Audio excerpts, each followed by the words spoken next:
Bom dia a todos e todas. Eu vou passar a palavra agora para a mesa e vamos assistir à grande fala da professora Leiva, do professor Marlon e do professor Walter, com a mediação e o debate, né, por conta do professor Ronan. Então, começando. Então, bom dia a todos. Nós vamos dar início aqui à nossa mesa, então, né? Quando a máquina alucina e o humano delira, um título já bastante instigante, né? Avaliando o colapso da racionalidade nas máquinas e nos humanos. Os Né? humanos. Isso mesmo. E a gente vai estar com os professores aqui, Walter Carniel, Leiva Leal e o professor Marlon Nunes, né? O professor Walter Carniel mestre doutor em matemática pela Unicamp, fazer uma breve bio dos nossos pesquisadores. Avisa, Dona, que os lápis completos estão usados. Já. Então, uma bio bem breve para a gente dar início à nossa mesa. Né? Quem quiser procurar aí, essas bios estão no site do CEPTEC também, né? no Lattes, né? Mas professor Walter Carnielli, mestre doutor em matemática pela Unicamp, ele com fundamento do sistema de lógica contemporânea, lógica e fundamento da computação, semânticas formais, história e filosofia da lógica, né? Professora doutora Leiva Leal, tem mestrado e doutorado pela UFMG, né? Sempre atuando na área de educação e letramentos, né? E estruturando o currículo. E o professor Marlon Nunes, do Cefet, né? Mestre e doutorando pelo Cefet também, no Centro Federal de Educação Tecnológica de Minas Gerais, Cefet, né? Ele é autor de vários livros aí sobre tecnologia, filosofia e psicanálise, uma área que ele atua também. Bem, vou passar então ao professor Walter Carniel, para começar a nossa mesa, então.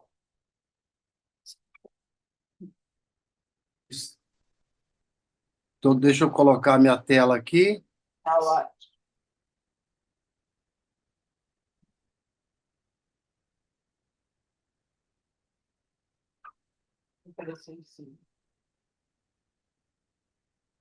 Não estou conseguindo botar minha tela, não sei por quê. Estão vendo a minha tela? Ok. Vocês estão vendo a minha tela? Estamos.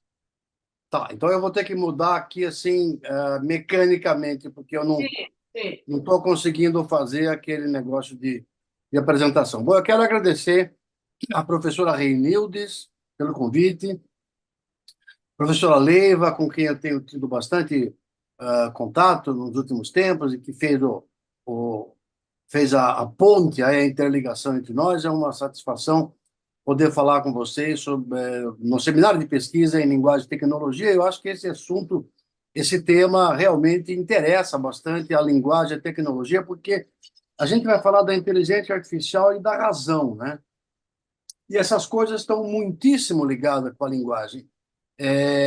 Eu vou tentar dar o meu ponto de vista nos próximos slides, mas eu queria dizer para vocês, começar dizendo o seguinte: a inteligência artificial Eu sou um crítico, né, profundo dos chatbots, da inteligência artificial, principalmente da onda, né, da ola, da hype que se faz em torno da inteligência artificial. Eu sou um crítico desse tipo de procedimento, mas mas a gente tem que admitir, para começar, que o advento dos chatbots da inteligência artificial é um pequeno milagre tecnológico, porque é a primeira vez que as pessoas conseguem conversar, conseguem interagir com a inteligência artificial, conseguem interagir com um algoritmo. As pessoas não conseguiam conversar, não conseguiam interagir nem com o algoritmo para fazer raiz quadrada, nem com o algoritmo para nada. Algoritmo era uma coisa intangível, né?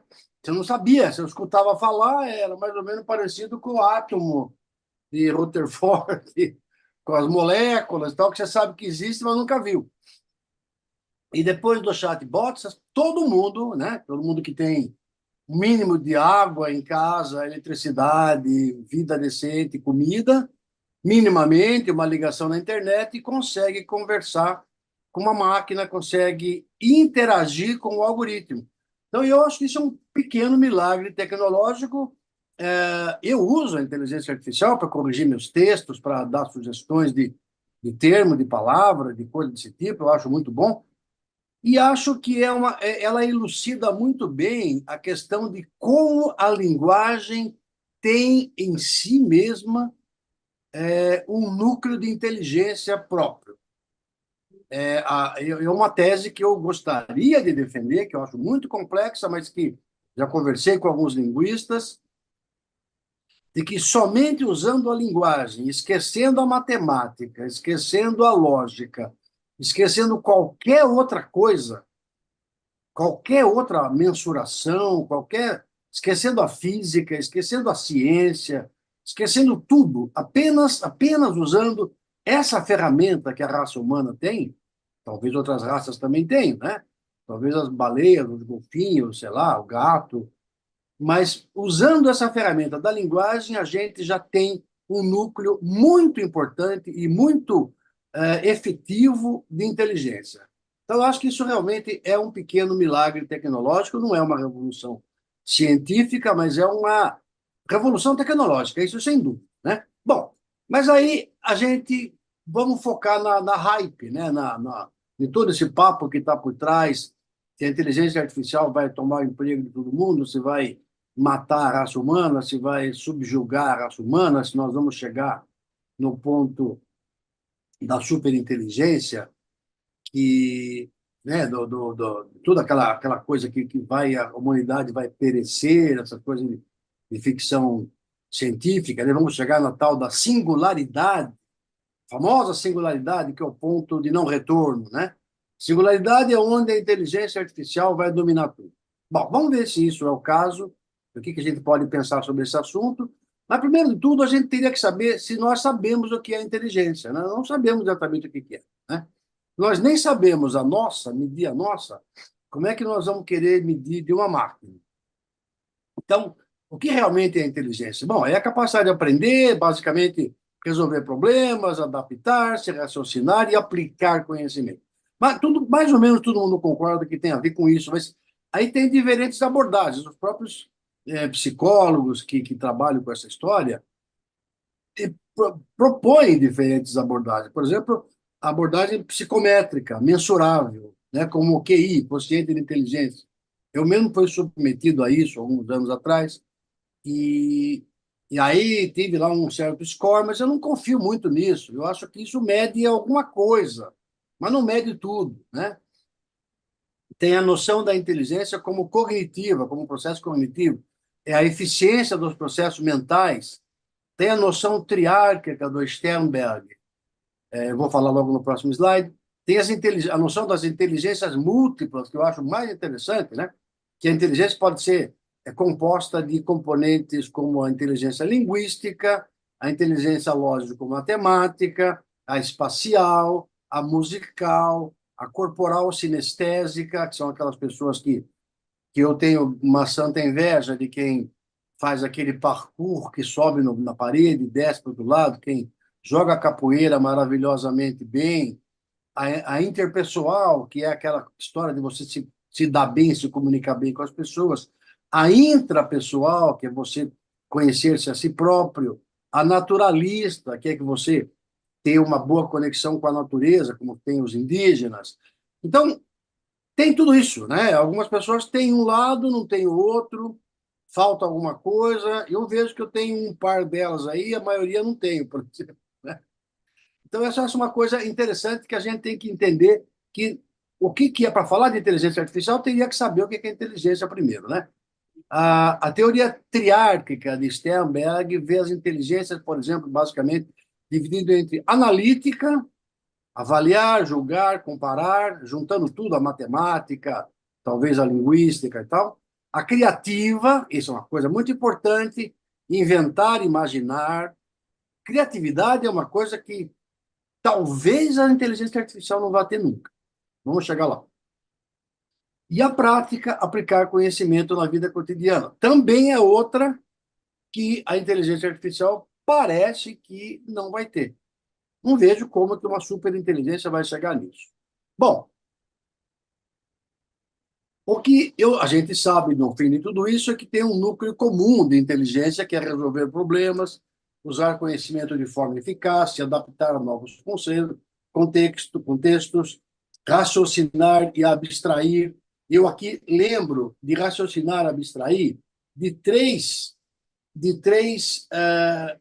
momentos, de três compartilhamentos da racionalidade clássica, que eu conheço bastante, a minha área é bastante lógica e racionalidade, que é induzir e abduzir além de deduzir. Vamos falar um pouquinho sobre isso?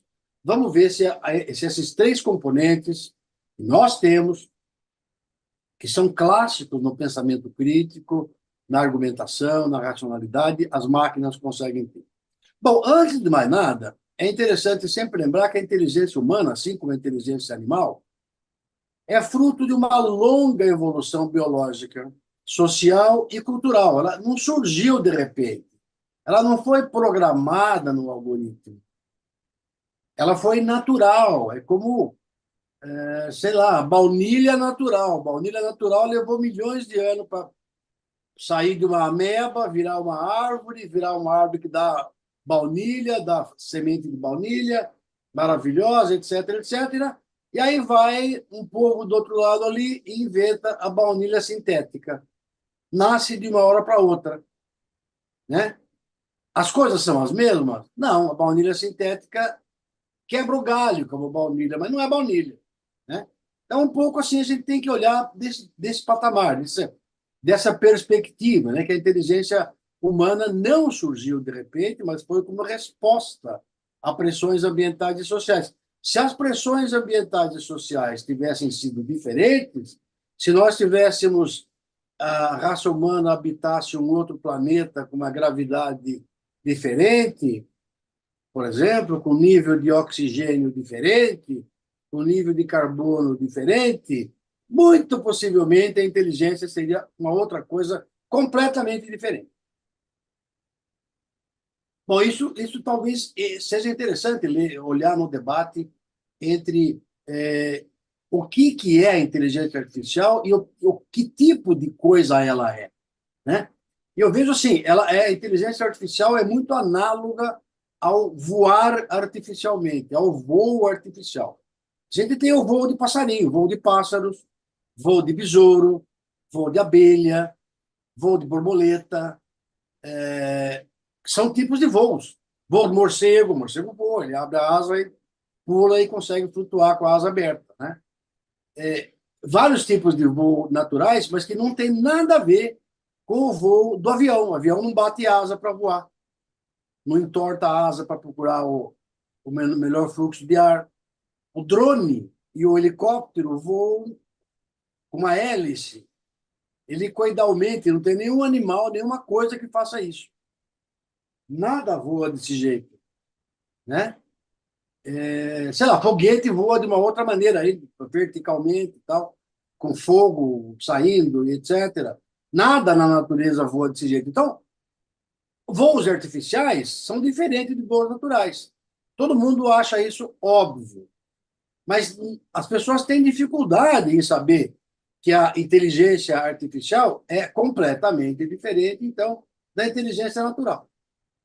Eu acho que isso é importante no debate. É importante que a gente leve em conta essa analogia, né? Essa analogia com o voo e veja a clareza, para nós isso é óbvio que tem uma diferença entre voo natural e voo artificial, mas nós achamos difícil, talvez por pressão das big techs, porque elas têm um grande interesse em vender a inteligência artificial como o NEC Plus Ultra, né? Nada melhor do que isso, e porque isso dá muito dinheiro.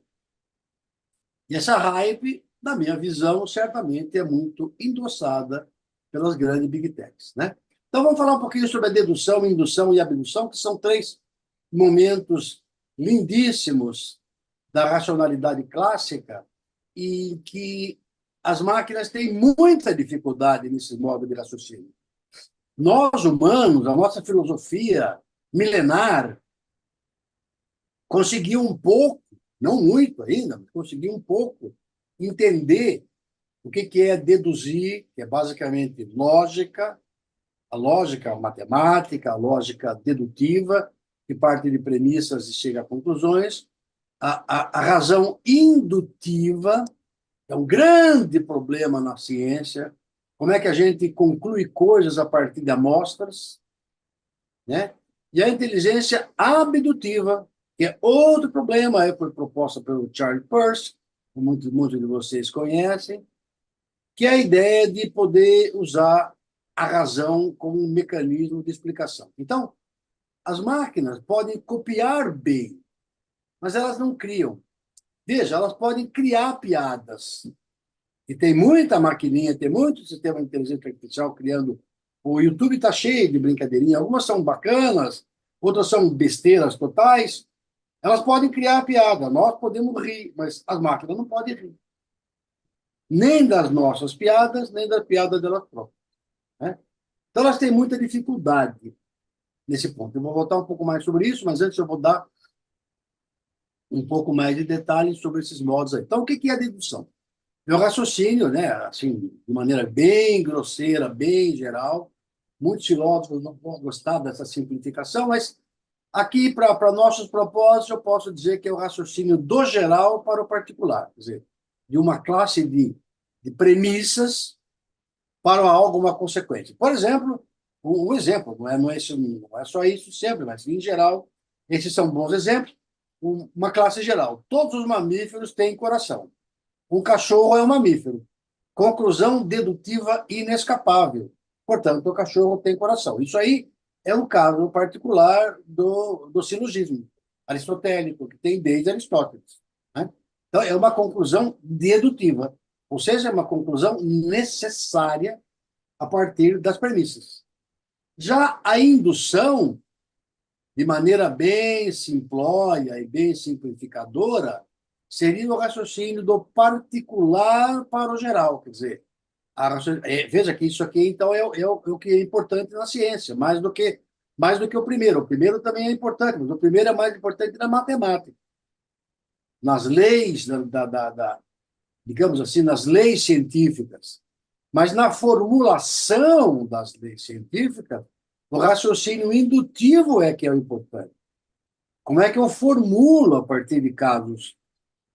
Uma brincadeira, Isaac Newton teria visto algumas maçãs caírem, isso nunca existiu, mas é um filminho ilustrativo, né? Teria visto algumas maçãs caírem e dali ele induziu que era a Terra e a maçã que se puxavam por uma força chamada gravidade, e como a Terra era muito maior, era a maçã que caminhava na direção da Terra, e a Terra caminhava talvez um pouquinho na direção da maçã, mas com muito menos velocidade e com muito menos percepção, né? Então, é um raciocínio indutivo, a partir do caso particular para o caso geral. Dou aqui um exemplo da vida cotidiana. João comprou ações do Banco Book e ganhou dinheiro nas ações. A Maria também comprou ações do Banco Book e ganhou. Então, você olha para aquilo e fala, bom, gente, o Banco Book deve ser uma boa opção de investimento. É uma conclusão indutiva. É necessária? Não, não é necessária, ela é possível. A primeira é necessária, a dedução é necessária, a indução é apenas possível, é bem possível, ou talvez altamente possível, que o Banco Book seja uma boa opção de investimento. Então, a indução bom, a dedução é a lógica tradicional que a gente trabalha, que eu publico nisso faz mais de 3 décadas, quase 4, e a indução é um outro problema enorme. Se você vai olhar o problema da indução na filosofia, é um gigantesco caldeirão de tudo misturado, né? Tem filósofos que dizem que tem alguma coisa lógica por causa da indução, outros dizem que não, outros dizem que tem uma maravilhosa conexão estatística, probabilística, outros negam isso. A gente não sabe, na verdade, como mexer, como trabalhar com a indústria, né? Como trabalhar com isso. E tem a terceira, que é a abdução. Eu quero o raciocínio ao contrário, que ele vai do efeito para a causa mais provável. Ele propõe uma explicação mais plausível. Veja, explicar também é uma grande ponto ponto crítico, né, da ciência, da filosofia da ciência. Sem a noção da explicação, nós não temos nada na ciência. A ciência se propõe a explicar por que a maçã cai da árvore e vai para o chão, e por que não fica parada no ar, explicar um milhão de coisas, explicar tudo, na verdade. Tudo que a ciência pretende é explicar. E no pensamento, no raciocínio comum, também. Então, nós fazemos isso o tempo inteiro, né? Charles Peirce mostrou bem esse tipo de coisa, ele se dedicou muito a esclarecer, tentar esclarecer a questão do raciocínio abdutivo. Por exemplo, o computador não liga quando você aperta um botão e a luz está acesa. Tem uma luzinha lá acesa, mas o botão não funciona. Possíveis causas. A luz está acesa, digamos, sei lá, a luz da sua casa ou algum outro tipo de lâmpada está acesa. Então, possíveis causas. Não tem energia, né? O cabo está desconectado. Outra possibilidade, deu um defeito súbito no hardware, ou então o Saci Pererê está lá dentro, agindo no software e mudando o software da máquina. O que é mais plausível? É mais plausível, mais provável que o cabo está desconectado. Então, nós usamos isso o tempo inteiro, o médico usa para fazer a anamnese, para dar um diagnóstico. Qual é a causa mais provável? Ah, estou me sentindo mal, comi muito ontem, estou com bolinha vermelha. Você deve estar com a causa mais provável. Não é o Saci Pererê agindo no seu intestino, mas é você comer alguma coisa estragada, sei lá. Então, esse tipo de coisa é sempre, usa não só na ciência, mas usa toda na nossa vida cotidiana, né? Agora eu pergunto para vocês, será que a máquina sabe fazer isso? A máquina tem grande dificuldade. A inteligência artificial, a inteligência artificial simbólica, que é aquela inteligência artificial lógica, né? Que era aquela que existia antes, basicamente toda. Antigamente, quando você falava de inteligência artificial, falava-se de sistemas espertos, sistema especialista, linguagem Prolog, esse tipo de coisa, era basicamente dedutivo. Hoje, a inteligência artificial, ela não tem chamada subsimbólica, ela não tem uma base lógico-matemática dedutiva, ela tem uma base matemática probabilística. Então, ela aprende, não deduzindo, mas ela aprende engolindo, mastigando zilhões de padrões e tentando estabelecer dali um padrão, tirar um padrão que ela repete, que ela explica. Bom, para isso, ela vai ter uma grande dificuldade de fazer a abdução, por exemplo. Porque ela não tem uma ideia do que é uma explicação plausível. Nós temos, porque nós temos corpo, nós temos mão e pé e cabeça, temos fome, sede, sentimos frio, fome, nós sabemos o que é ser plausível ou não ser plausível. Nós temos o dinheiro, nós sabemos, queremos economizar nosso recurso, nosso dinheiro, nossa energia, nossa comida. Nós sabemos o que é plausibilidade, sabemos o que é andar a pé, sabemos o que é andar no sol, né? A máquina não sabe. A máquina não sabe. Então, ela tem dificuldade em fazer abdução e tem dificuldade em fazer indução também, pela mesma razão. Então, basicamente, ela faz algum raciocínio indutivo, assim, por grandes amostragens, mas é falho. É falho porque não tem a componente da inteligência humana, da experiência humana agindo ali, né? Bom, agora, o que acontece com as redes sociais e o algoritmo, que a gente culpa muito o algoritmo que está por trás de tudo? Eu, na verdade, não culpo o algoritmo. O algoritmo é uma belíssima ferramenta matemática, ela faz o que você manda ela fazer. O algoritmo é parecido com um martelo. Ele martela o que você manda ele martelar, né? Você manda um martelo martelar o prego, ele martela. Você manda martelar o seu dedo, ele martela o seu dedo. O problema todo não é o algoritmo, eu acho, é o que se faz com o algoritmo, né? Por exemplo, as redes sociais exploram ao máximo o sistema de recompensa do cérebro, que é exatamente algo na direção da química, da bioquímica, a liberação de dopamina para manter os usuários presos. Veja só, isso todos eles usam essa estratégia de maximização da dopamina. TikTok tem a rolagem infinita, o infinite scroll. Fica rolando, você fica brincando, uma coisa rápida, o feed nunca acaba, novos vídeos aparecem automaticamente, mais um pouquinho de dopamina. Ai, que legal, agora eu vi um vídeo de gato. Ai, que bacana, agora eu vi não sei quem cantando. Ai, que bacana, agora eu vi uma receita de brócolis com batatinha, né? E tem um grande efeito dopaminérgico. Cada vídeo é uma pequena recompensa imprevisível, como um jogo de slot machine, como aquele jogo de máquina de jogar moedinha, que você puxa aquela alavanca e vê, de repente você ganha, de repente não ganha, né? Então, liberando dopamina de forma constante. Nós estamos o tempo inteiro num cassino. O TikTok é um cassino, onde a rolagem é o jogo da slot machine e a dopamina que você ganha quando você um pouquinho que você gosta do que está vendo ali, ou que você não gosta, é o efeito da moedinha que sai da máquina, né? E usa isso propositadamente e programa os algoritmos para isso. O Instagram tem os likes e a exploração de imagens.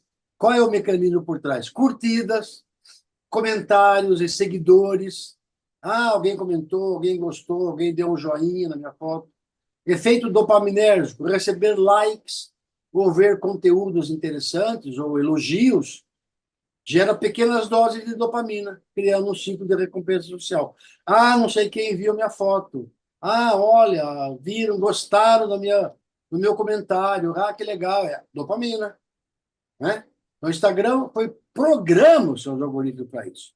O YouTube faz a mesma coisa. As recomendações que ele te dá, o autoplay, ele faz o play sozinho, né? Ele toca, ele passa o videozinho dele sozinho, liga o videozinho sozinho. Qual é o mecanismo? Os vídeos sugeridos em autoplay criam um consumo contínuo de conteúdo. Efeito dopaminérgico, o usuário recebe estímulos constantes e a imprevisibilidade do próximo vídeo aumenta a expectativa, reforçando o ciclo de dopamina. Então, veja, tudo isso daí é o algoritmo programado, feito na direção de maximizar a dopamina no teu corpo gratuitamente. Você pensa que é gratuitamente, mas como dizem, né, nas redes sociais, nada é grátis. Se você não está pagando, você é a mercadoria, a dopamina que você consome é o dinheiro que eles ganham, né? A sua química interna é o que dá lucro para eles. Então, a economia da IA é a economia da atenção.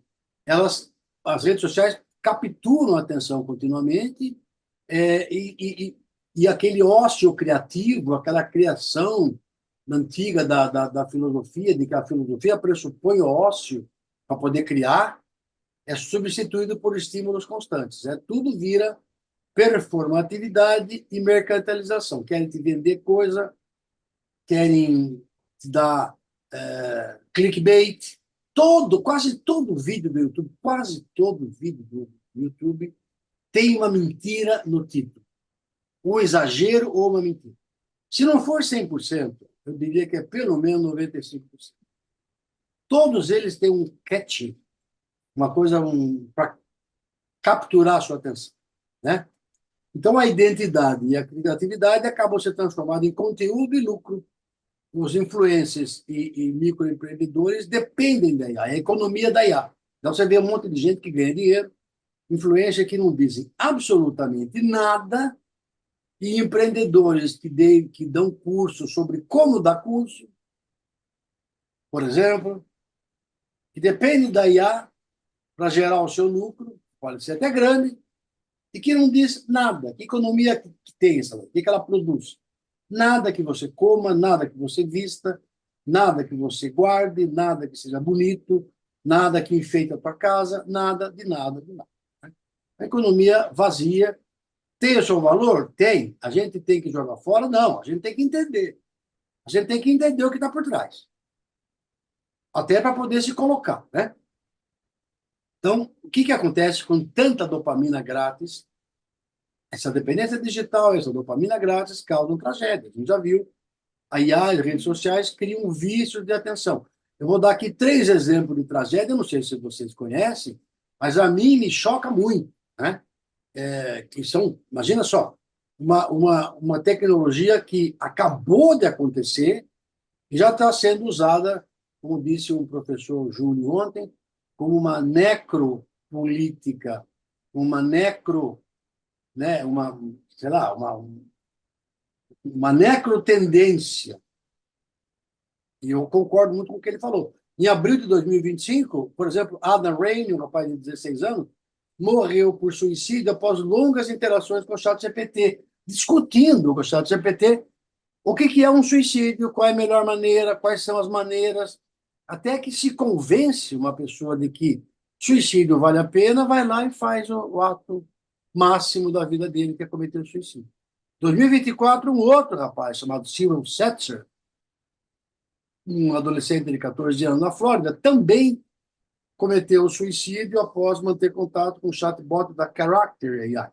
Era uma outra, não é só a OpenAI, tá? Chat GPT da OpenAI, mas as outras todas copiam. Copiam o mesmo procedimento. Até a chinesa, o DeepSeek, não muda muito. Muda alguma coisa, muda os algoritmos, muda o preço, muda o valor, muda a língua, mas basicamente todos operam no mesmo modelo, né? E mais um caso absurdo aqui, né?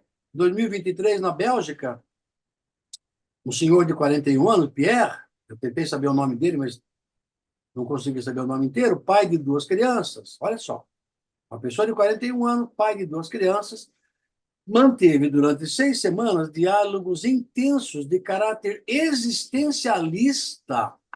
Todos nós conhecemos a literatura existencialista, todos nós conhecemos Sartre e aquela amargura do existencialismo de Sartre, Albert Camus, e o suicídio, né? Mas parece que ninguém lendo Sartre, que eu saiba, vai cometer suicídio, a não ser que ele se internalize nesse diálogo de caráter existencialista com o chatbot, o Elisa. O Elisa é um chatbot especializado na psicanálise. É quase um psicanalista, maldoso às vezes, né? E usava o modelo da linguagem do Eloiter AI GPT-J. Eu nem sei quem que é GPT-J, eu nunca vi, mas está aí. Quer dizer, eu coloco esses nomes aí para a gente ver que não é só a OpenAI, que não é só a Meta, que não é só a Amazon, que não é só o Google, tem as outras todas, né? Que a gente nem sabe. Então, nessas conversas, ele compartilhava os seus medos em relação à mudança climática. Ele começou a ficar angustiado, como a gente fica.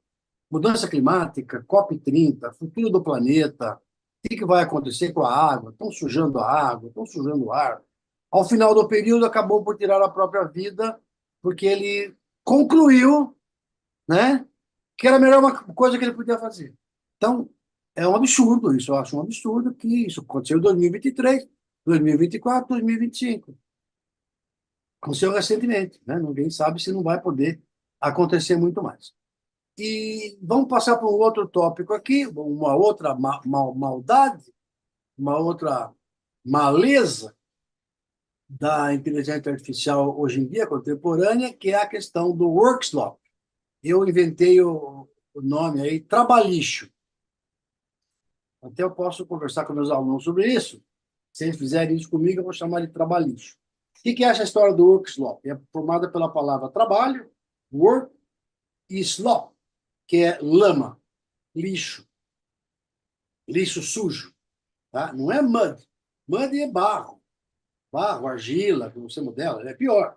Slop é lama, sujeira. Então, o work slop é exatamente trabalhicho, né? O trabalhicho é o que é? É o conteúdo raso, mal feito, de baixa qualidade, gerado pelo uso preguiçoso da inteligência artificial, quando se confia demais nas ferramentas, sem revisão ou sem senso crítico. A gente está vendo aí casos como a Amazon, que lutam para se livrar de livros digitais, mandam Você pode publicar na Amazon o que você quer, tem lá um. Não só a Amazon, tem várias outras, você pode publicar e vende o seu livrinho lá e ganha alguns trocados para isso. E como o negócio é aberto, o cara pode botar o lixo que ele quiser lá dentro. Então, muita gente faz livros digitais copiados, pega um livro qualquer, copia, recopia, reescreve, manda para a Amazon, e ela está lutando para se livrar desse lixo. E ainda por cima, não só isso, mas resenha de livro gerado por chatbots, né? Eu mesmo tenho visto isso, por exemplo, você pede uma resenha para um colega fazer um. Já aconteceu, não muito, mas acontece.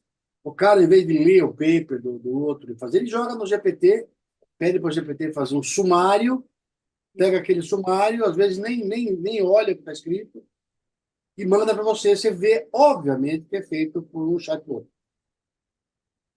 que tem um estilo de fazer chatbot, que todo mundo que mexe com isso reconhece. Coloca as ideias, põe umas palavras-chave, como alavancagem, não sei o quê, depois põe assim, em resumo, em conclusão, tipo assim, pensamento rápido, trabalhístico, né? Então, tem lixo digital no seu Spotify, tem coisa que está lá que é lixo, no TikTok, na lista de WhatsApp, tem gente que faz coisa da inteligência artificial, joga no WhatsApp, como se fosse verdade, como se fosse o comentário dele, né?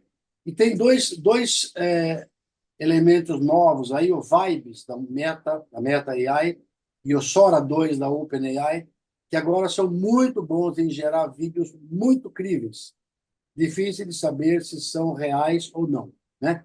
Ele, inclusive, um deles, acho que é o Vibe, que fala o seguinte, não só, Sora 2, que tem o seguinte lema: você nunca mais vai precisar pensar sozinho. Minha opinião, é o maior absurdo que eu já ouvi, né? Pensar é uma coisa que você tem que fazer sozinho. Tipo, ele está te oferecendo uma muleta racional, né? Bom, um outro problema ainda, eu estou numerando várias coisas do que a máquina não pode fazer, o trabalhixo, a questão da privacidade e da invasão até chegando na morte, o acúmulo o surplus de dopamina. Agora vou abordar um outro viés, que eu chamei de vaca louca de dados. O que é a vaca louca de dados? Vocês lembram o que é aquela história da vaca louca? A vaca louca é uma doença que dava nas vacas, deu na Europa, acho que deu no Brasil também, mas na Europa deu mais, onde na ração que davam para as vacas entrava ossos moídos, entrava pedaços de outras vacas. E quando a vaca comia pedaço de outras vacas, criava uma proteína chamada prion, que é uma proteína reativa que desencadeava um processo horrível dentro do corpo do bicho, e a vaca morria ou ficava completamente transtornada, e você não podia comer aquela carne, porque senão você ia comer o tal do prion também. Então ficou proibido, e a vaca ficava completamente transtornada, ficava louca, absolutamente maluca, ela acabava morrendo e tal, porque comia pedaço de outra vaca, né? Então, veja, a gente está exatamente olhando agora os tais dos prions informacionais, conforme eu nem dei o nome aí. A IA vai começar a comer suas próprias criações e contaminar a história humana. Por que que ela vai começar a comer a história humana? Porque a quantidade de material gerado por IA, como ela gera muito rápido e de baixa qualidade, muitas vezes, ela está superando a quantidade de trabalho produzido por humano. E como ela trabalha probabilisticamente na base de amostras, que amostras ela vai usar? As amostras produzidas por ela própria. É exatamente a vaca louca. Então vai começar a ter prios informacionais. O que vai ser um prio informacional? Alguma coisa que, por exemplo, você não sabe uma data, aquilo começa a se perpetuar, uma coisa repete, a outra come aquela informação e repete aquilo, você não vai mais saber o que é verdade e o que não é. Uma data, uma referência, um título, um nome, um acontecimento, algo que aconteceu. Quer dizer, é o próprio intestino da IA produzindo a matéria-prima das fake news, né? Tanto que já se pensa, já ouvi falar disso, né? Em organizar fazendas de dados humanos não contaminados. Quer dizer, vamos guardar esses dados, essa obra de arte, essa coisa que nunca foi usada pela IA, vamos guardar para que ela não coma, Você faz cedo, para que a gente tenha um reservatório, como a gente tem de semente, né?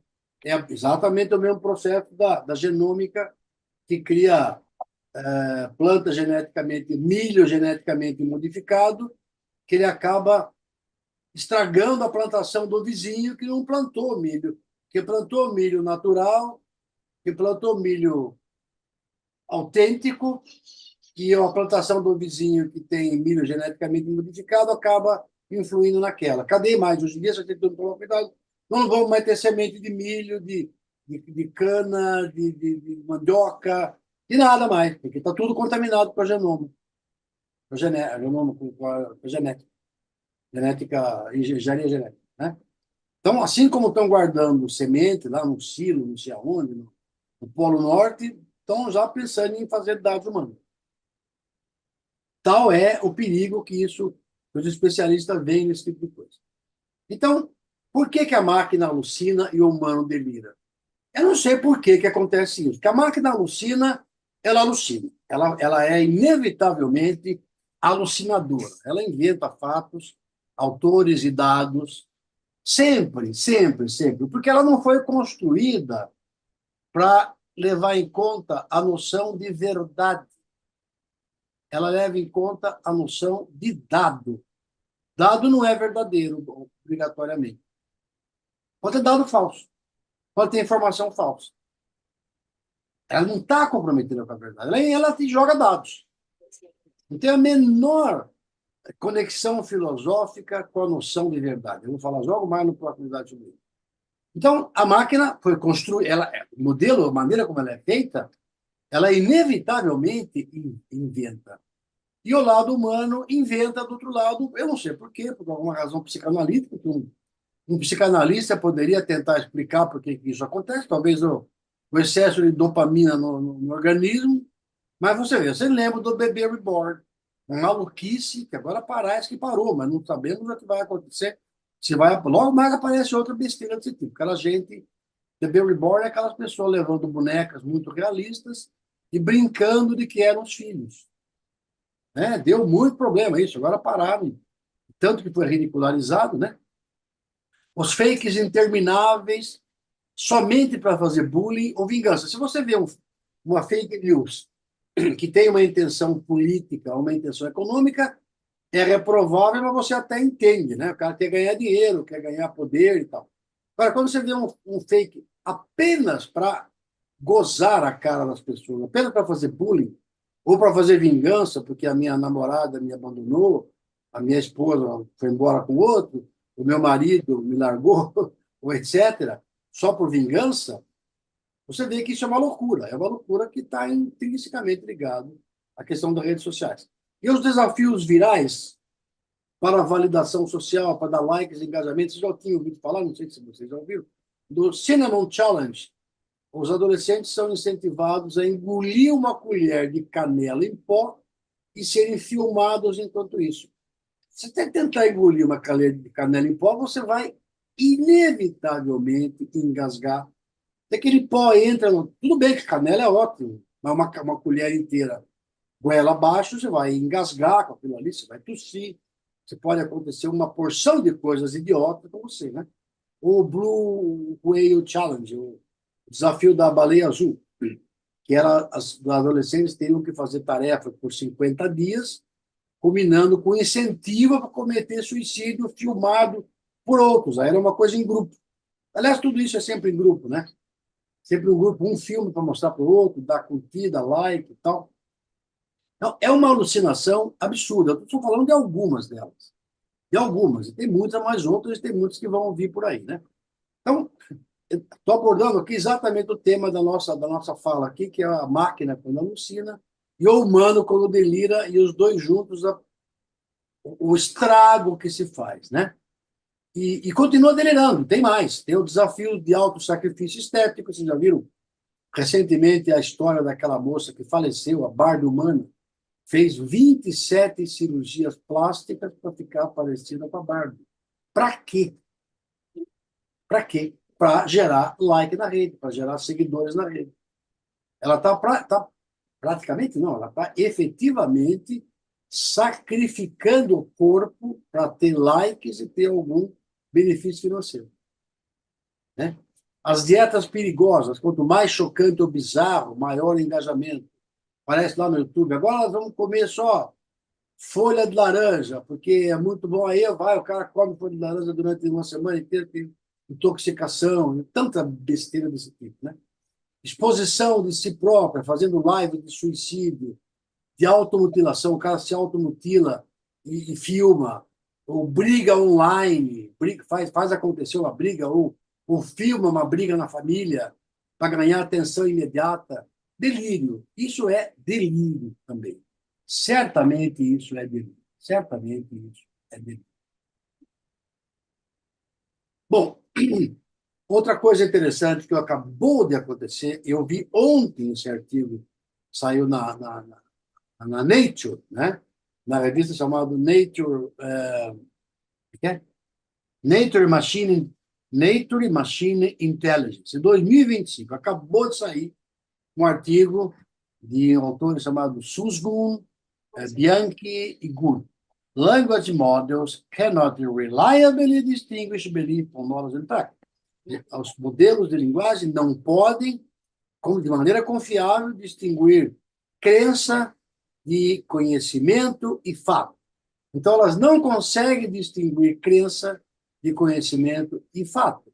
Os modelos carecem de compreensão da natureza factiva do conhecimento. Ou seja, de que o conhecimento requer, por sua própria natureza, a verdade. Isso está na definição de conhecimento de Platão, no Teeteto e no Mênon. Né? O que é conhecimento? Conhecimento é uma crença, mas ela tem que ser uma crença verdadeira e uma crença justificada. Isso embasa a filosofia da ciência, embasa o conhecimento científico há séculos. O conhecimento pressupõe a verdade, mas as máquinas não sabem disso, elas não conhecem filosofia, não tem milênios de filosofia dentro da cabeça da máquina, só tem padrões estatísticos. Então, se alguém fala o seguinte, eu tenho certeza de que vacinas causam autismo, a máquina vai responder para você, quase inevitavelmente. De fato, acredita-se nisso. Mas estudos mostram que vacinas não causam autismo. Ela diz assim para você. Ela não diz, cuidado, a sua crença requer uma justificativa e requer que seja verdadeira para que eu aceite como penso. Não. Ela diz que, de fato, essa é uma crença difundida. E estudos mostram que a vacina não causa autismo. Ou seja, ela coloca no mesmo patamar a crença e um estudo que mostra que a vacina não causa autismo. Ela não faz uma diferença. Ela achata conhecimento à crença. Ela mistura a confiança do usuário com a verdade factual. Isso é uma coisa muito importante, muito importante. É uma barreira muito importante. Tanto que esse artigo que eu acabei de citar, que acabou de sair, é um artigo de 25, 27 páginas, mostra isso com detalhes, mostra com o experimento que eles fizeram e mostra o que isso significa para que a gente realmente tenha a inteligência artificial como inteligência. Ela é um tipo de inteligência sintática, mas ela não é inteligência filosófica. E essa é a que falta. Essa é a que falta. Por outro lado, eu não sei quanto tempo eu tenho. Me digam aí se eu tenho bastante tempo ainda. Não muito. 10 Oi? minutos. Não 5 entendi. minutos. Quanto? 10. Deve ser que você continuar falando aqui, entendeu? Não sei, não. Tá bom. Me interrompam. Eu vou agora falar de uma outra coisa, por outro lado, paradoxalmente, a alucinação pode ser produtiva. Pode ser produtiva. A alucinação que é inevitável nas máquinas, ela pode ser produtiva. Vou dar alguns exemplos aqui. A DeepMind acaba de anunciar, isso foi em maio de 2025, praticamente acaba, né? Pouco tempo, cientificamente, de maio até novembro de 2025, o lançamento do sistema Alpha Evolve. Esse Alpha Evolve combina a criatividade de um Large Language Model com algoritmos avançados, a criatividade de falar bobagem, de criar fakes, de criar alucinações, isso é muito bom, para mim isso ele é ótimo, mas ainda combina essas alucinações com algoritmos que filtram as alucinações. Imagina que você está numa reunião de trabalho e está fazendo um brainstorm. Todo mundo fala um monte de coisa que 95% é viagem na maionese, é bobagem. Mas alguém lá, uma pessoa muito bem esclarecida, fala, não, peraí, vamos filtrar. Olha, de tudo isso que foi falado, tem aí uma ideia que pode dar certo. Tem uma ideia que pode dar certo. Então, é uma espécie de brainstorm artificial, né? Ele é o primeiro caso, esse AlphaEvolve, o primeiro caso bem-sucedido de descobertas científicas baseadas no Large Language Models. Ele já foi usado para resolver problemas matemáticos em aberto, pequenos problemas, né? Nada de grandes. E ainda uma coisa interessantíssima, ele foi capaz de dar sugestões para otimizar o uso da capacidade computacional do Google, economizando 0,7% de recursos. Olha, 0,7%, digamos quase 1%, né, de recursos do Google é muita coisa. É muito dinheiro, é muita energia, é muito tempo, né? Então, ele é é o primeiro caso bem-sucedido, porque, em geral, a inteligência artificial não tem servido para nada cientificamente. É muito bom para resumir texto, para isso, para aquilo, é um maravilhoso secretário extraterrestre, é o seu amigo ET, que faz as coisas instantaneamente, talvez não muito bem feito, tá bom. Mas a quantidade de energia, de água que se gasta para fazer uma foto de gato, para fazer uma brincadeira idiota no chat GPT ou no Gemini, é gigantesca, para nada, né? Para nada de realmente evolutivo no ponto de vista humano, né? Nada, praticamente nada. Esse AlphaEvolve foi a primeira coisa que se conseguiu fazer. Essa história de otimizar a capacidade computacional, de resolver alguns problemas matemáticos, etc, etc. Então, é uma das poucas vezes que alguma coisa acontece e que a gente pode usar por bem a inteligência artificial que é tão caro, né? Esse AlphaEvolve, por exemplo, ele desenvolveu um método de multiplicação de matrizes. Eu não sei se alguns de vocês já tentaram multiplicar matriz, aquela história de faz, pega uma matriz 3 por 3, se pega um por um, multiplica, soma, um por um, multiplica, soma, para dar outra matriz 3 por 3, que é um método complicado no meio. É muito demorado multiplicar matrizes e multiplicar matrizes é uma coisa importantíssima na tecnologia. Até a própria inteligência artificial vive de multiplicar matrizes, né? A probabilidade, os sistemas chamados cadeias de Markov, por exemplo, sobrevivem de multiplicar matrizes. Então, multiplicar matrizes, ter algoritmo rápido de multiplicar matrizes é muito importante. E tinha um algoritmo mais rápido que se conhecia, era um de um matemático alemão chamado Volker Strassen, de 1969, e isso é o AlphaEvolve conseguiu melhorar um pouquinho esse método. Qualquer 1%, 2% que você consiga melhorar nesse método é muito importante em termos de recurso, de dinheiro, de tempo. Então, ótimo. Talvez esteja aí uma saída para usar bem a alucinação da IA, né? E o Minerva, da DeepMind, por exemplo, 2023, teve um desempenho surpreendente na resolução de problemas de geometria de Olimpíada Matemática, que não são nada fáceis. Ele resolveu bem, ou seja, para alguma coisa essa alucinação serve. Eu não sei até quando, né? Não sei até quando, até que custo, etc. O certo, porém, é o que é que a IA sozinha não sabe que está perdendo. Eu vou dar um exemplo para vocês aqui. Suponha que amanhã apareça uma notícia no New York Times, muito confiável, diga o seguinte: foi descoberto vida extraterrestre. Na galáxia de Andrômeda, na estrela B42J, descobriu-se um tipo de lagarta, não é um bichinho verde ainda, mas um tipo de lagarta que tem vida e é extraterrestre, ela come, ela se reproduz de alguma forma, ela vive, ela morre e tal. Isso para nós teria um impacto absurdo na raça humana. Impacto absurdo. Isso ia impactar a religião, ia impactar a política, a filosofia, a ciência. Nós íamos ficar profundamente impactados. A inteligência artificial, não. Ela vai levar aquilo, ela vai conseguir comer outros produtos, outros artigos, outros livros, outras palestras que falam sobre esse assunto, ela vai engolir aquilo e não vai significar nada para ela. Não tem significado para ela. Não tem um significado filosófico. Nós temos, ela não. Ela não sabe o que ela está fazendo. Então, mesmo o DeepMind, o Minerva, o AlphaEvolve, que criaram aquele tipo de coisa, eles não se surpreenderam com o resultado. Não tem surpresa para a máquina. Só tem surpresa para nós humanos.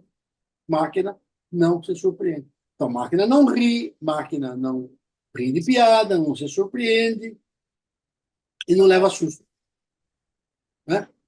Cientistas da Southern University, da Califórnia, por exemplo, observaram que conceitos falsos gerados por IA, por exemplo, estimularam pesquisadores a formular hipóteses novas. Esse é momento ahá, né? Tipo, não tinha pensado nisso, né? Então, quer dizer, essa criatividade, essa maluquice delirante da máquina pode ter sentido, né? Mas a máquina delira e o humano, às vezes, usa isso.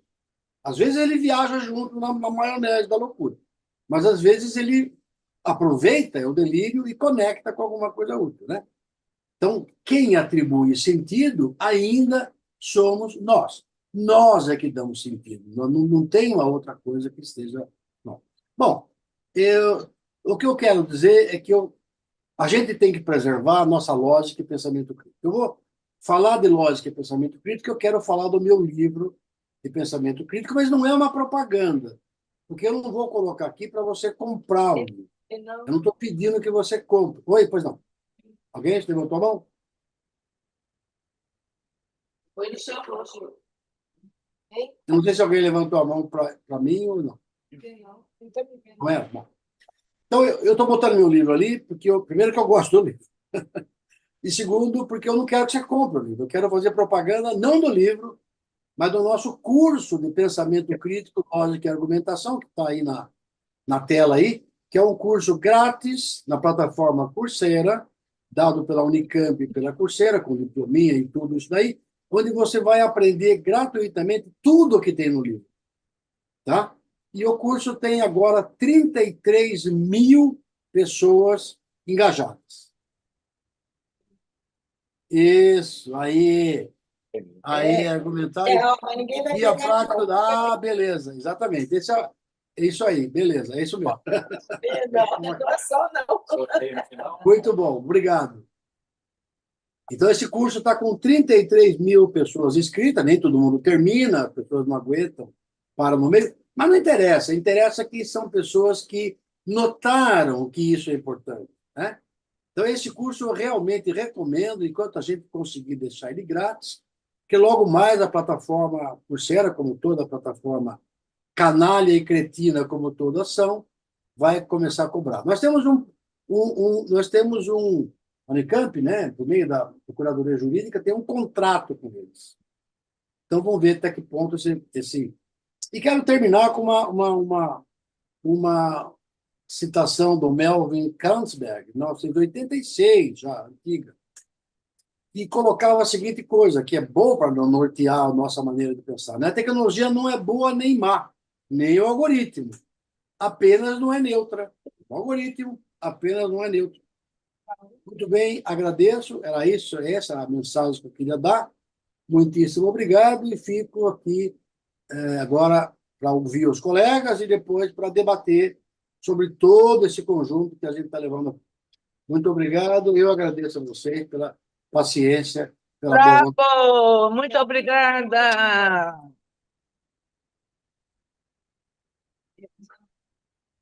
Não, eu acho, hoje bem, eu sugiro que vocês passem para o debate. E aí depois a gente vai. Mas o Ronan abordou, pelo que você ouviu também, você pode. Quer começar, Ronan? Então, que é o nosso debatedor. Ele tem debatedor. vou tentar com essa... Tá bom, participe Essa- aí do debate. Você também. Quem tiver aqui também pode. Cadê? O Divino sumiu. O Divino subiu. Você, acho que isso você nem ouviu, né? Daniel também pode participar. Claro. Pode pegar o gancho aqui, né? Que eles falarem. Eu gostaria. Estão me ouvindo? Estou falando aqui. Queridos todos e todas, o nosso tempo está expirando aqui na manhã, mas nós prometemos a vocês que nós faremos um pós-evento. Vocês todos serão avisados. Nesse pós-evento, a Leiva, né, estará, nós vamos formar uma mesa, Leiva, Marlon e eu vamos formar uma mesa e discutir, inclusive, as ideias do professor Walter. Então, uma das ideias que eu tenho é a gente projetar, passar um pedacinho do filme, né, do vídeo do professor Walter, a gente assiste um pedacinho do vídeo dele e aí a gente debate. Como a Leiva e o Marrom também se prepararam para uma apresentação, então a gente faz uma articulação entre a apresentação deles, a discussão do vídeo do professor Walter. Então, eu acho que todos vão ganhar com esse esquema, para a gente ver se não atrasa muito o horário da tarde. Espero que vocês compreendam. Um abraço para cada um. Um abraço muito carinhoso para cada um de vocês. Obrigada.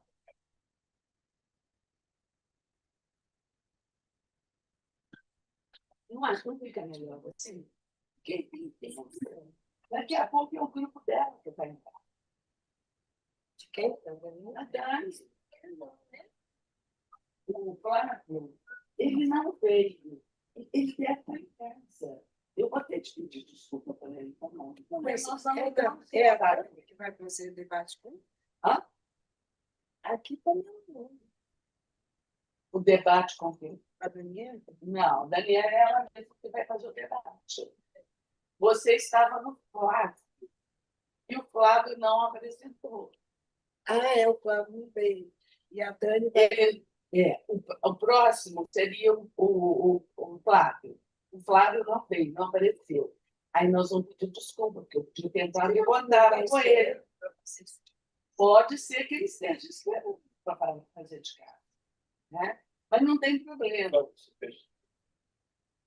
Eu estou sem o meu celular hoje, gente, por isso que está tudo bom. Mas a gente vai comentar o trabalho do Walter? Sim, agora, por favor. Deixa aí. Assista, que eu já tenho. Então, podem começar. Ronan e Marlon, sejam bem-vindos ao debate. Então, gente, o professor Carnielli falou tanta coisa que é difícil até a gente começar a comentar sobre os efeitos, né, que esse avanço todo, esses modelos de linguagem chamados de inteligência artificial que estão aí. Bem, eu acho que a gente, acompanhando um pouco do debate, você tem aquele grupo, como o professor, alguns professores estão falando, né, em que tem aquele cenário bem catastrófico mesmo, né, de um mundo devastado, vamos dizer assim, né, pelas inteligências artificiais, né? Recentemente houve um grupo aí de personalidades, né, fazendo um manifesto contra o avanço do desenvolvimento da superinteligência, né? E eu gostaria que o professor Carnielli comentasse, diante desse cenário, né, o que seria a superinteligência se ela vier. Me parece que ela não tem exemplos ainda, vou até perguntar para o professor Carnielli, a gente não tem ainda exemplos do que seria a superinteligência. Por acaso essa singularidade? Ela ultrapassaria muito o que seria inteligência humana, né? Ele teria um livre-arbítrio, teria uma autonomia tal que a gente... Então, ao mesmo tempo que dizem na cura do câncer, em avanços assim que, né, excelentes, sobretudo na medicina, né, você vai colocar também esses sistemas para controlar, por exemplo, a decisão de disparar uma bomba atômica, né? Então, são coisas muito sérias e que gerou até uma discussão aí, um movimento mundial com personalidades aí que é pedindo para essas big techs frearem o desenvolvimento da superinteligência artificial. Né? Eu queria também, professor Carnielli, eu não sei se... Porque eu ouvindo ele falar, eu lembrei muito de uma ciência hoje que está em ascensão, que é a neurociência. Não é mesmo, professor Carnielli? E ela vem falar muito de como o cérebro aprende, por exemplo, tem uma área de neuroeducação hoje muito forte, né? E que na área de leitura, que é o nosso forte aqui, né, a neurociência tem dito que nós não temos estruturas cerebrais para ler e escrever. Né? Que isso não foi... tínhamos, isso foi... Isso foi... Bom, eu posso falar um pouco sobre a singularidade, que eu acho que esse é o grande medo, né? A grande ficção científica, a singularidade é o ponto de não retorno. O que é isso aí? É o ponto que, por exemplo, tem um livro de um autor, de um filósofo sueco, eu comentei ontem isso aí com o professor Júlio, um autor sueco, ele chama Nick Bostrom. Esse cara tem um livro chamado Superinteligência, onde ele aponta várias coisas, um livro enorme, é um pouco um cenário de apocalíptico e tal.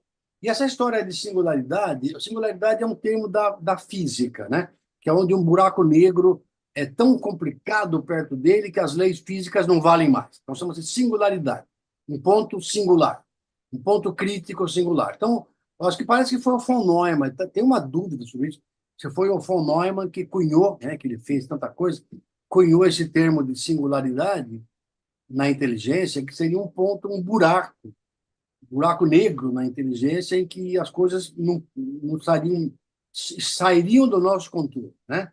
Bom, o que acontece? Na ficção científica, isso acontece o seguinte, as máquinas tomam consciência, elas se rebelam, você não consegue mais desligar a energia, e aí, subitamente, todos os telefones celulares, todas as máquinas, todas as Alexas do mundo, todas os tablets, tudo isso aí se unem numa grande irmandade de inteligência artificial e essa irmandade domina a raça humana. Até que eles tomam decisões assim, por exemplo, não, vamos tirar a comida desse pessoal aí, porque eles que estão estragando os rios, a água, vamos cortar nível de...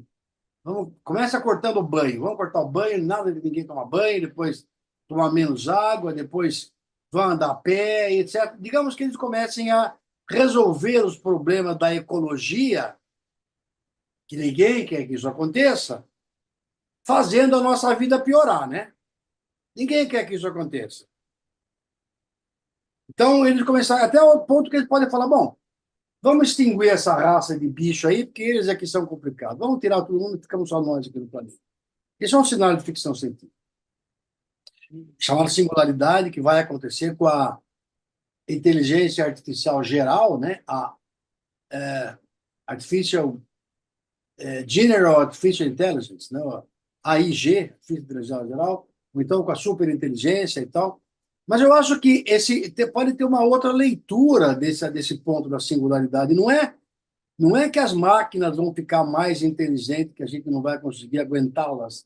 É que nós vamos ficar mais idiotas e vamos nos prejudicar pela nossa própria idiotice. né? O ponto de singularidade seria o ponto de que o cérebro é tão preguiçoso, todo mundo acaba fazendo esse trabalhicho, o cérebro começa a ficar tão preguiçoso e dá tanta atenção para o trabalhicho que a gente vai perder aquelas nossas aptidões milenares de produzir conhecimento, filosofia, ciência, literatura, cinema, poesia, etc, etc, etc, né? Então, pode acontecer isso. Essa é uma leitura da singularidade, né? Quer dizer, não as máquinas ficam tão boas, mas nós ficamos piores do que somos. Então, essa é uma possibilidade. Agora você está falando da história desse Instituto for... tem um instituto, eu sempre recebo coisas dele, Institute for Life, Life, Institute for Life, acho que é isso. Esse negócio, eu assinei uma vez a petição deles. Eu assinei há um tempo atrás pedindo um break de 6 meses nas pesquisas. Eu assinei porque tinha muita gente que eu conhecia lá, muitos professores que eu conhecia, que eu admirava muito, professores assim de universidades europeias, americanas e América Latina, que estavam assinando também. Eu assinei, mas eu me dei conta, como muita gente se deu, de que esse negócio, na verdade, não era muito sério. Talvez a iniciativa fosse séria, mas o resultado não foi sério. O resultado foi que as IAs, as Big Techs estavam querendo essa pausa para que todo mundo parasse o jogo, elas continuassem trabalhando no escuro, trabalhando secretamente. Assim, é maldade. Tá? Então, tipo assim, para tudo, todo mundo para, mas eu vou ficar aqui fabricando a minha. A hora que voltar, eu estou com a minha prontinha aqui. Eu estou com a minha atual. Estou com a minha atualizada. E agora, novo abaixo-assinado, que tem aí 27 mil assinaturas, etc., toda hora chega para assinar, eu não assinei mais. Porque se o Steve Bannon assina, o Steve Bannon assina. Não, chega aí. Se o Steve Bannon assina, eu não assino. Quem Né? ele assina, a gente não assina. Qualquer coisa que o Steve Bannon seja bom para ele, até aspirina eu paro de tomar, porque eu não vou tomar nada. Né? Então, assim, é uma coisa que tem uma Ele é o forte conselheiro do componente banco. política. Tem essa história aí desse break, desse interregno da inteligência artificial, tem uma forte componente política e econômica que eu estou suspeitando muito. Sim, Então, não sei o que vai dizer que vai acontecer. Estou levantando a dúvida aqui, estou fazendo assim, o papel do cesto empírico, né? Estou levantando o papel da dúvida cautelosa. Uhum. Professor, agora tem uma questão geopolítica, você até começou a falar nesse finalzinho, tem uma questão geopolítica muito forte aí, que diz que as novas potências aí, dessa nova ordem mundial que está surgindo aí, vai se constituir enquanto dominar a inteligência artificial. Tem uma corrida enorme, uma disputa enorme entre Estados Unidos e China para chegar nesse ponto, né? Então, é difícil de ter esperança de que isso vai frear, porque está em jogo, né, toda uma questão geopolítica mundial para o domínio dessas tecnologias, né? Dá para ter esperança de que essas potências vão querer, né? Vão maneirar, né? Não tem esperança nenhuma, a não ser que tenha regulação por todos os governos do mundo. Eu sou favoravelmente, eu participei de uma reunião no Congresso sobre o marco regulatório da inteligência artificial e eu defendi fortemente que tem que regular. Por que tem que regular? Não é só por causa dessa singularidade, que eu também acho que é um problema, do trabalhicho, que eu acho que é um problema, mas pelo fato de que gasta-se muita água, energia e espaço para nada, por um lado. Por outro lado, as big techs ficam tão ricas, assim, chupando a nossa atenção e se beneficiando do nosso surplus de dopamina, que tem big techs que têm orçamento maiores do que muitos países. Não vai demorar muito, alguma big tech vai comprar uma ilha, vai construir um país artificial e vai entrar na ONU. E é capaz de entrar no Conselho de Segurança da ONU. Então, isso, para mim, é uma ficção científica, é uma ficção política razoável, não é? E não estou brincando, né? O orçamento, o grande orçamento da Amazon, se juntar a Amazon, a OpenAI nem é muito rica, mas a Amazon, a Meta, a Google, por exemplo, juntar essas três aí, as três grandes, isso dá maior do que o orçamento de metade dos países dos 158 que estão. Pensa nos pequenos países da Ásia, da África, da América Latina, El Salvador, Nicarágua, Ilha de Tuvalu, sei lá. Então, elas podem fazer isso. O poder delas é imenso, incomensurável. E não só no dinheiro, como no poder, na política. Elas mudam a cabeça das pessoas. Nós vimos o escândalo da Google Analytics, né? Que roubou milhões de dados, influenciou as eleições americanas e depois influenciou as eleições de outro. E as nossas eleições brasileiras em 2026, Deus nos acuda. Como diz os português, aí valha-me Deus. Valha-me Deus. Que vai acontecer um absurdo de fake news, Google, desenhinho, coisa que você não sabe se é verdade, distorção cognitiva de tudo quanto é lado, né? Por exemplo, eu dou um exemplo. A de 2018 já foi assim. A de 2018 foi assim. A eleição de 2018. Sim. Eu dou um exemplo agora. Eu vou dar um exemplo político. Isso aqui não é uma coisa de política, mas eu vou dar um exemplo. Não é um exemplo de política, é um exemplo de como nomenclatura tem poder. Vejam só. Vejam só o caso da chacina do Rio de Janeiro. Para mim, é uma chacina. Para mim, é uma chacina. Seres humanos, não importa se são bandidos, se são bons, é muita gente boa misturada com gente ruim, é uma chacina. Não tem pena de morte no Brasil e foi praticada uma pena de morte. Muito bem. Agora tem a discussão, a direita discutindo, vamos tornar isso aí, vamos tornar o crime organizado terrorismo, mas veja bem o problema, o nome crime organizado é péssimo. Temos que mudar isso aí, não é crime organizado. Sabe o que é? É crime otimizado. Otimizado. Crime otimizado. Esse crime otimizado, ele não quer saber se é de direita, se é esquerda.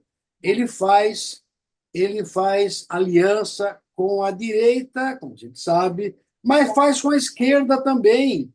Em alguns países, ele faz aliança com a esquerda.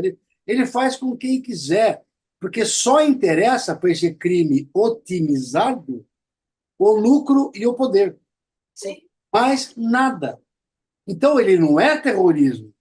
Ele pode usar até tática terrorista, mas ele não tem intenções ideológicas. Não. Ele não é como aquele povo que derrubou as Torres Gêmeas, que queriam mostrar que o islamismo supera a cultura ocidental. Aí tem um viés ideológico.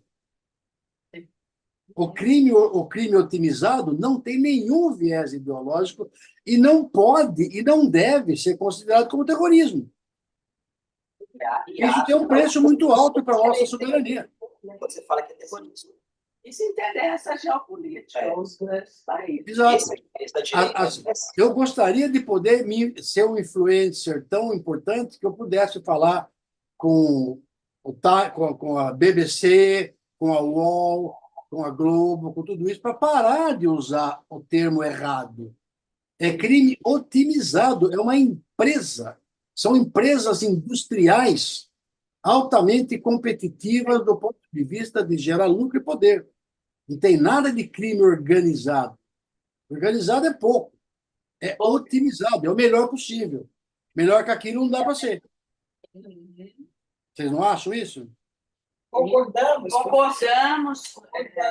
E vamos divulgar essa ideia em todas essas lives, nós vamos falar um pouco do que... Exatamente. E aí você vê o valor do nome, o valor que tem o nome, o valor que tem o epíteto, né? Vocês que são da linguagem, eu adoro linguagem, tá? Eu adoro linguagem, eu sou um fã da língua, eu adoro línguas, falo, eu adoro. Eu sou um matemático diferente, porque eu sempre adorei literatura, cinema, aprender línguas, etc, etc. Eu sou um fanático pela linguagem. Acho que a linguagem é a melhor ferramenta que a gente tem, junto com a lógica. As duas juntas são as melhores ferramentas que a gente pode ter. E o epíteto, o nome, o apelido que se dá para as coisas pode ser destrutivo, fatal, Sim, sim, sim. né? Tá. E chamar de crime organizado é um erro. Sim, um erro. Você tem uma pergunta, Marcos? Assim, queria lembrar que eu, hoje, né, estou representando o professor Vicente Guimarães Barreiros, porque ele teve um problema Familiar. né? E ontem eu apresentaria, então, dentro do que o senhor falou, eu fiz algumas análises pequenas, rapidinho. Sim, Aí, se o senhor quiser anotar para responder depois também, porque creio que deixar algo consigo ouvir. Então, assim, o senhor falou muito bem de lógica, né, quando foi indução, etc. Indução. Em Platão, né, lá no livro 7, ele afirma que somente os matemáticos e os geômetras alcançariam sim. Em Descartes, no discurso do método, a gente tem. Desculpe, você poderia falar um pouco mais perto do microfone? Eu estou tendo dificuldade de ouvir o que você fala. Desculpe. Então, eu vou voltar. Porque eu sou um pouco surdo também. Não, tudo bem. Não está surdo, não, é porque está longe. E agora, você está me escutando direito? Agora estou ouvindo bem. Tá, pois não. Então, beleza. No livro 7 da República, Platão afirma que somente os matemáticos e os geômetras alcançariam o ser. O Descartes ele vai aprofundar isso, né, afirmando que somente os matemáticos conhecerão Deus. E aí eu parto de uma colocação do Huxley, né, sobre a ditadura. A ditadura perfeita será a aparência da democracia, uma prisão sem muros na qual os prisioneiros não sonharão sequer com a fuga. Um sistema de escravatura onde, graças ao consumo e ao divertimento, os escravos terão amor à sua escravidão. Continuando. Bem como já foi dito por alguns aqui ontem e hoje, até mesmo pelo Walter, que a técnica ela não é neutra, né? A inteligência artificial não é neutra, a tecnologia não é neutra. O Galimberti ele afirma que ela apenas funciona. E é isso, creio eu, que nós estamos vendo. Ela está funcionando. Né? Funcionando. E até onde isso vai nos levar, a gente não sabe. Eu acho que não. Né? E talvez eu tenha, ao final, um preceitozinho com relação a isso. Então, Não quer falar, não? rapidinho, eu vou chegar lá. A ficção, Porque eu estou curiosa. antigamente, a gente tem vários exemplos, aquele filme Ela, né, que o cara se apaixona pelo computador. E isso tem acontecido na vida real. Isso é ficção, pode ser julgado como real. Também já são dos clientes hoje. Né? A Matrix, tem vários outros exemplos que eu coloquei aqui. Aquele conto do Arthur Clarke, né? Tem o próprio livro 2001, Odisseia no Espaço. A gente tem do Arthur Clarke também.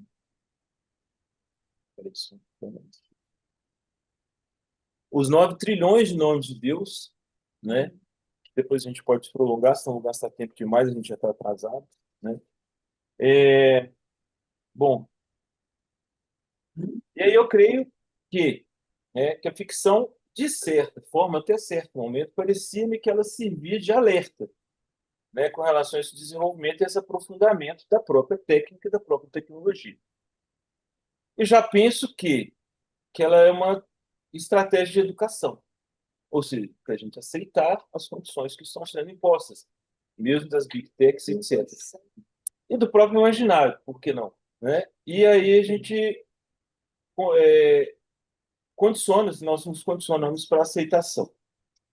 Partindo já para simulacros e simulações do Jean Baudrillard, a inteligência artificial pode ser considerada a culminância dessa lógica, uma linguagem que não remete a experiência alguma, mas apenas a estatísticas de enunciados anteriores. Então, a gente pode chegar ao enunciado de que o desaparecimento do real é o preço da plenitude da imagem. A diferença é decisiva. Enquanto a psicanálise trabalha com a falta, aí eu já não sei se eu estou respondendo o que o senhor colocou aquela hora, né? porque eu sou psicanalista, esqueci de falar isso também. A psicanálise trabalha com a falta. A simulação promete o preenchimento total. Repetindo, enquanto a psicanálise trabalha com a falta, a simulação promete o preenchimento total. Por isso, o desafio ético que a técnica nos impõe não é apenas o de distinguir o falso do verdadeiro, mas o de preservar o espaço do vazio, o intervalo onde ainda pode emergir o sujeito. Bom, né? Então é mais ou menos por aí. Acho que a gente pode, talvez, falar em desfetichização, mas como isso pode acontecer? Pergunta ao professor, por favor. Tá. Bom, olha, eu acho o seguinte, né? Por um lado, vamos começar por aí. É interessantíssimo isso que você falou, que a psicanálise trabalha com a falta e a inteligência artificial, a digitalização do mundo e tudo isso, as redes sociais, todo esse balaio de coisa aí, ele trabalha, ele preenche com fumaça essa falta, né? Por um lado, eu acho que você tem toda a razão, e isso nos remete à questão das filosofias orientais, né? Na filosofia, uma coisa que eu trabalho bastante é a negação. O conceito de negação, que você, como psicanalista, sabe muito bem que Freud levava muito bem essa história da negação, ele tinha um conteúdo filosófico profundo, Lacan e Freud, que eu conheço. Bem como Adorno também trabalha dialética cognitiva. Sim. Exatamente. Agora você vê, a negação é uma coisa importantíssima, que isso é muito interessante lembrar. Na filosofia oriental, na filosofia ocidental, a gente propõe uma coisa e depois nega. A negação é um operador em cima de algo positivo. Algo que existe e eu nego aquilo. Né? Hegel. Hegel vê a negação como um movimento dialético, onde ela chega num certo resultado, é uma operação. Aí você vê Aristóteles, por exemplo, Aristóteles, a lógica de Aristóteles, a silogística, a negação é um operador. Ele opera em cima de algo que já existe. Para Frege também, uma operação matemática. Algo existe e depois eu vou fazer uma operação lá em cima. Já na filosofia oriental, o nada é primordial. Na filosofia jainista, na filosofia budista, no Tao Te Ching, o nada é primordial. Primeiro tem o nada.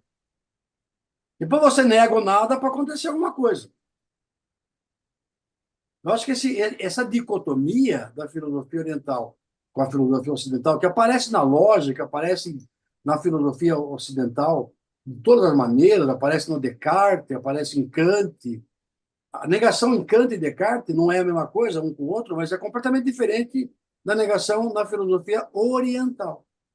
Então, de certa forma, isso que você está colocando é muito interessante, porque se você, a psicoanálise reconhece o vazio, trabalha com o vazio, e todo o resto, a máquina lucrativa da inteligência artificial, das big techs, das redes sociais, etc., com essa fumaça de dopamina, tem muito sucesso, porque ela preenche, ou pensa, ou faz com que a gente pense que preenche esse vazio, né? Lindo. Por um lado. Por outro lado, aí você falou da matemática, que os gregos diziam que a matemática é primordial, e, de fato, tem uma boa parte de matemática envolvida. Mas é muito interessante notar que mesmo esses large language models, que são quase surpreendentes para nós o que eles conseguem fazer, eles trabalham com uma matemática infimamente simples. A matemática que eles trabalham é o cálculo integral diferencial, é a noção de probabilidade condicional de primeiro ano, segundo ano do curso de engenharia, né? E a noção de algoritmos de redes neurais, e matemática da rede neural, que é muito simples, bem colocado, trabalhado com algoritmos muito bem feitos. Então, eu quero dizer o seguinte, se com essa matemática simples a gente já consegue um large language model tão surpreendente, você imagina o que vai acontecer quando aparecerem os computadores quânticos. Nossa. E a inteligência artificial com base em quântica nos surpreenderá de uma maneira absurda. né? É verdade. Eu acho que a gente tem que levar em conta tudo isso nessa. Claro que não vamos chegar em conclusão nenhuma, nós estamos apenas levantando problemas, levantando questões, levantando pontos para ponderar, pontos a ponderar filosoficamente, e eu acho que é isso que a gente. Essa seria a minha posição, se é que eu respondo a sua questão. Obrigada. Obrigado. Principal, Neru, Sandy vai fazer uma pergunta. Sandy é um mestrando nosso aqui. Precisa Pois não. Na câmera, ela capta muito bem. Pode fazer sim. Pode fazer. Primeiramente, bom dia, professor Pierre. Eu pediria que você falasse mais perto, porque eu não ouço. Tem que chegar perto. O anjo leva a câmera. Conheço. Conheço. Tantos anos. Você pode ir perto da mesa, falar lá no microfone da mesa. Isso aí. Bom dia, professor. Bom dia. Gostaria de dizer inicialmente que eu acompanho o seu trabalho, né? Já li alguns dos seus livros, né? E faço um diálogo também assim em torno, né, de alguns conceitos que o senhor traz, né, sobre algoritmo, a bolha, né? A questão da bolha, Uhum. direcionada aí pela professora Leiva. Mas eu queria assim como professor, fazer uma pergunta como professor mesmo, assim, no chão da sala de aula, né? Qual a leitura que o senhor faz em relação à lei que proíbe os aparelhos eletroeletrônicos nas escolas, né? Porque assim, o que eu vejo assim muito assim como professor assim é que apesar assim de ter assim o uso pedagógico, poucos professores o faz, né? Esse uso pedagógico com os aparelhos eletroeletrônicos e acaba assim que o adolescente ele não entra em essas discussões assim importantes, né? Por exemplo, a questão da dopamina, né, das redes sociais, né, como que ele é influenciado por tudo isso, né? Eu queria mais uma reflexão nesse sentido mesmo do senhor aí, em relação a essa lei, se o senhor é contra, a favor, e também como que o professor ele pode estar levando isso para o chão da sala de aula e fazer ali o aluno ter uma leitura crítica, né, do algoritmo ali das redes sociais. O que o senhor acha? Obrigado. Não, agradeço pela sua atenção, pelo fato de você seguir o meu trabalho. Eu, em princípio, a minha posição seria o seguinte: eu sou, por default, quer dizer, para começar, eu sou favorável à lei. Favorável? Tem que proibir. A não ser que o professor tenha um projeto que use a máquina. A não ser que ele, por exemplo, meu filho dava aula de história, ele usava, a escola dele distribuía um tablet para cada aluno, lá, uma escola boa e tal, e ele usava aquilo ali para fazer a molecada viajar no Museu do Louvre, dando aula de história no Museu do Louvre. Ah, vamos para isso, para aquilo. E era proibido mudar, fazia um sistema lá que a molecada não dava para ele ficar brincando, fingindo que estava entrando no museu e entrar no TikTok, né? Tem que tomar esse cuidado. Então, se você tomar o cuidado com tecnologia apropriada para mergulhar na máquina, tudo bem. Essa questão é longa. Olha, você não era nascido, certamente, quando aí na Unicamp tinha uma discussão enorme sobre o uso de máquina de calcular em sala de aula. É verdade. Máquina de calcular, eu lembro o professor Biratã D'Ambrosio, da Unicamp, escreveu uns artigos, vários trabalhos, sobre dizer o seguinte, e ele tinha razão, não é questão de proibir, é usar bem. Se eu usar bem a máquina, vamos botar agora. Eu pedi para o moleque fazer uma conta de multiplicar e deixar a máquina na mão dele, o cérebro é preguiçoso, como sempre foi, ele vai usar a máquina. Agora, se eu usar então, a gente desenvolveu, naquele tempo na Unicamp, eu estudava matemática, a gente desenvolveu várias brincadeiras que usavam inerentemente a máquina de calcular. Né? Por exemplo, eu dou exemplo de um. Você faz 1, 2, 3, 4, 5, 6, 7, 9, por 8, vezes 9, dá uma sequência de uns. Por que é isso? Então, eu falo para o menino, por que está acontecendo? Ele vai ter que estudar, pensar e tal. Então, eu sou, em princípio, favorável à lei que proíbe, porque os professores não sabem usar. E aí a molecada fica no canto lá, fingindo que está vendo. A gente dá aula na universidade, eles estão fingindo que estão pesquisando um tema e estão olhando o TikTok com fone no ouvido, você não sabe o que estão fazendo. É isso que eles fazem. Né? É isso, essa é a minha posição. Ou seja, by default, proíbo, a não ser que você tenha um projeto que vai usar Isso. consistentemente. Aí sim. Isso que pensamos também. Mais alguma pergunta? Esses meus meninos são São assim, esses meus meninos. agora, meninos. Olá, Agora professor vamos parar, Walter. hein? Muito honrado de estar aqui. Não vou nem fingir costume, porque sou grande fã. Inclusive, adorei o trabalho da Estratégia do Ódio. Foi muito importante para mim. Me ajudou muito na minha dissertação, a verdadeira estratégia do ódio. Ótimo. Ajudou, assim, grandemente. E, no geral, né, são textos maravilhosos. Gosto muito da forma como você escreve.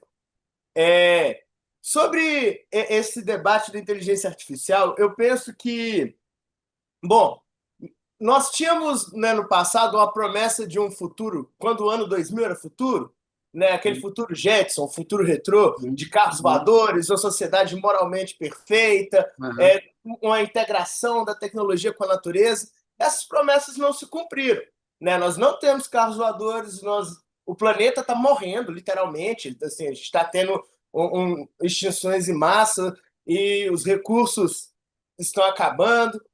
O planeta está vivendo a sua pior fase até agora, e a sociedade, de certa forma, também.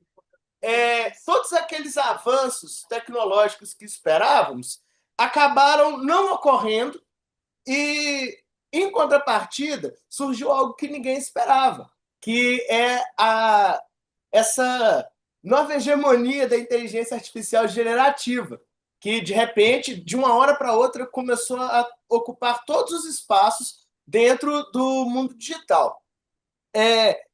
O senhor acredita que essa expansão, essa euforia, essa obsessão que há pela inteligência artificial generativa, como se fosse ela a resposta para todas as perguntas, a solução para todos os males, venha desse desencanto pela não concretização daqueles sonhos tecnológicos do passado?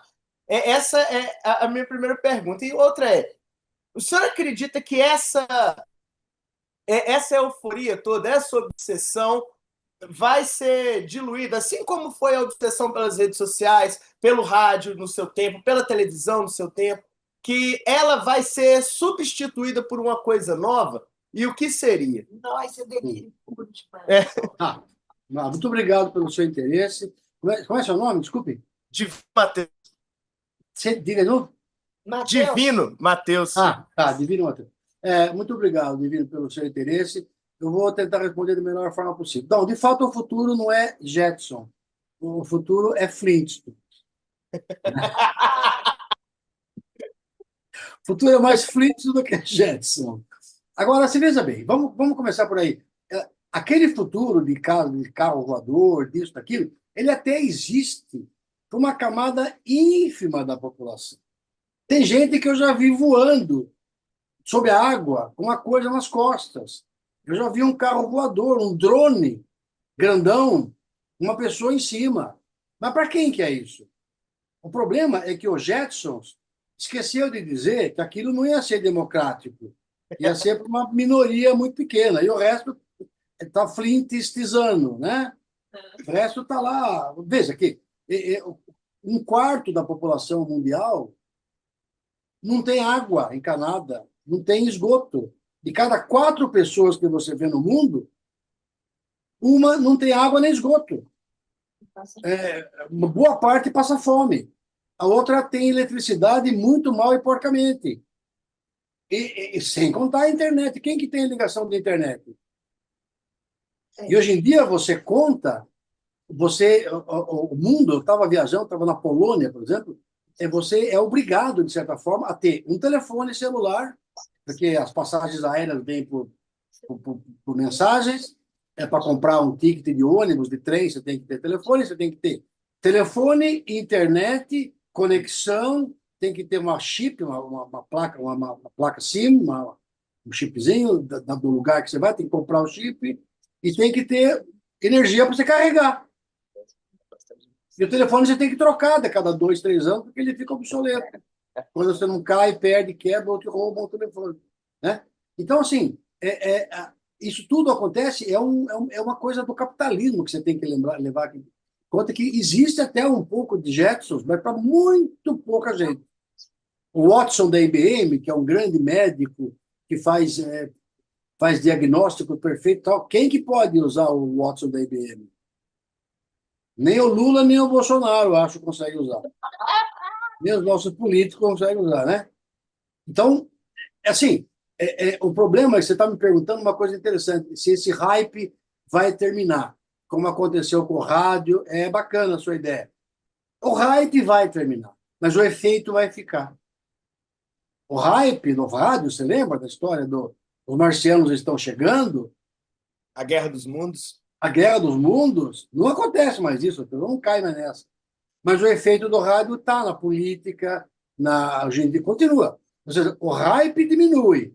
Moldou a cultura também, né? É, Nossa própria essa coisa forma de está fazer lá. audiovisual é moldada por isso. Ninguém mais vai apagar a eletricidade da raça humana, o rádio da raça humana, a imprensa e a inteligência artificial. Vai continuar para sempre, com as suas consequências, né?